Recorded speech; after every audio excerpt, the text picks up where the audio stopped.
The slides presentation talks about the Sheets et al. Article that was published in 2007.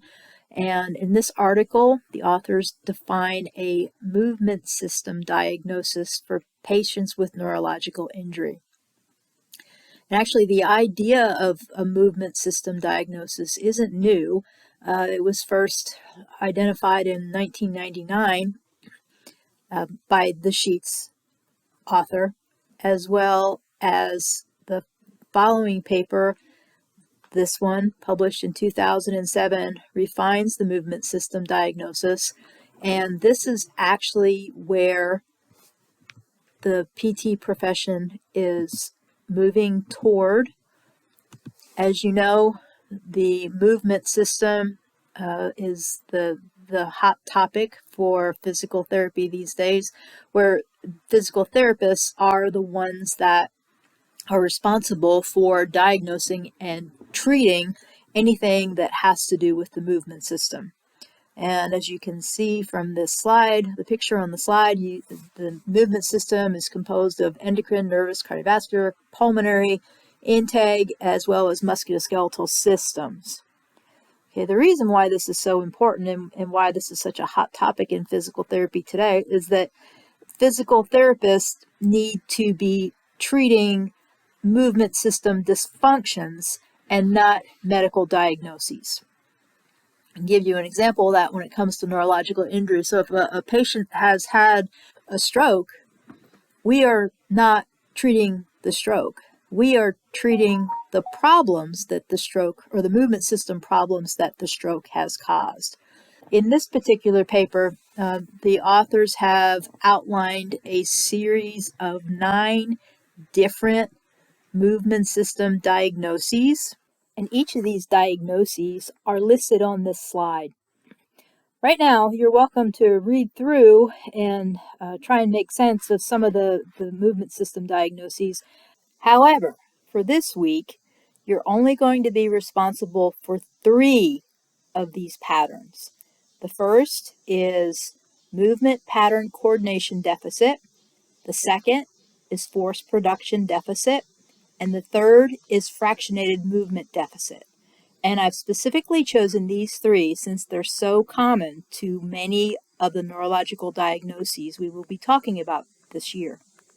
Okay, each individual movement system diagnosis does not necessarily correlate with a specific medical diagnosis. However, there are some movement system diagnoses that are more common in some neurodiagnoses than others. And as we go through different medical diagnoses, we will also look at the movement system diagnoses that are commonly found in this patient population. Feel free to click on the link here for Appendix 1 from this manuscript. And like I said, there's a lot more detail, and don't worry about that detail now. I'm just introducing you to the concept of these movement system diagnoses, and they're going to be very useful when we consider treatment for these patient populations. So the description of the movement system diagnoses, or one of the movement system diagnoses that I'd like you to be aware of, is shown on this slide, and that is the movement pattern coordination deficit. This one to me is relatively simple. It's just the inability to coordinate a task that involves timing of or sequencing of one segment of your body in relationship to another segment of your body. The picture shown on the right-hand side of the slide shows a foot tapping test. This is a common test for dysdiadochokinesia, as we've talked about before. And not only the foot tapping test is going to be positive with this movement system diagnosis, also the hand tapping test is going to be positive.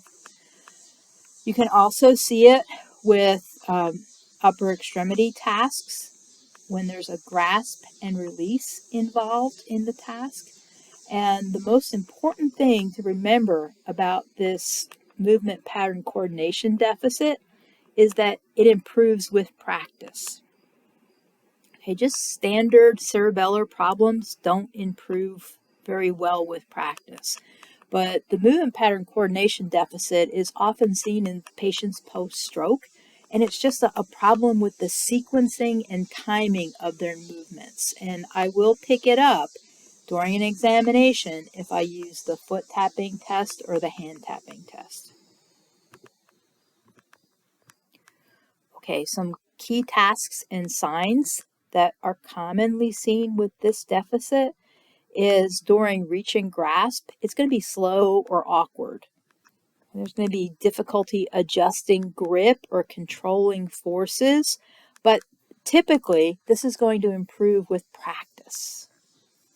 As far as postural control is concerned, there's an increased latency in postural movements, as well as a problem with controlling the amplitude of postural adjustments or responses.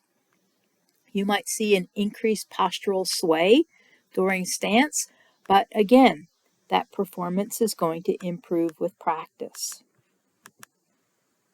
Okay, the next movement system diagnoses that I'd like you to be aware of is the force production deficit. The description of this is shown in this slide. As you can see in the picture on the right-hand side of the slide, force production deficit, the problem is weakness.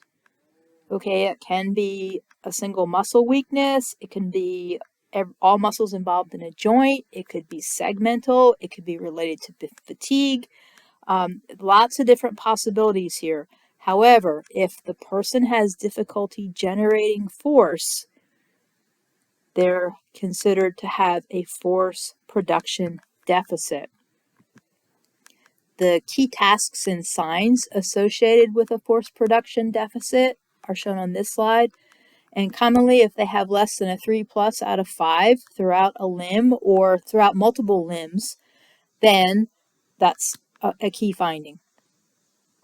During sit to stance or with postural control, they might be unable to stand or walk without assistance.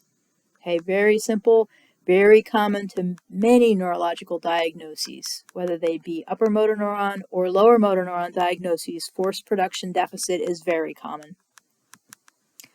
The last is a fractionated movement deficit, the description of which is shown on this slide. And as you can see from the picture, this individual has right upper extremity hypertonicity. Okay, this is going to be your standard upper extremity flexion synergy pattern. Okay, if you ask this person to reach forward with their arm, they're going to have a whole lot of difficulty extending their elbow while flexing their shoulder. Okay, that's the problem with a fractionated movement deficit. Due to hypertonicity or spasticity, they're not going to be able to move properly. They can't isolate movement at one joint with respect to another. It can apply to both the upper extremity, the lower extremity, or both, but you should know it's always associated with an upper motor neuron lesion. And some key signs and tests are shown here. As I've talked about, there's no dissociation of movement at one joint compared to another joint in any task analysis. Okay, and specifically with gait, if that person demonstrates an extensor synergy of their lower extremities, they're going to have to use some sort of compensatory movement strategy for swing space. Okay, whether it's hip hiking or vaulting or circumduction, something different has to happen if that knee doesn't bend in order to advance their lower extremity during swing.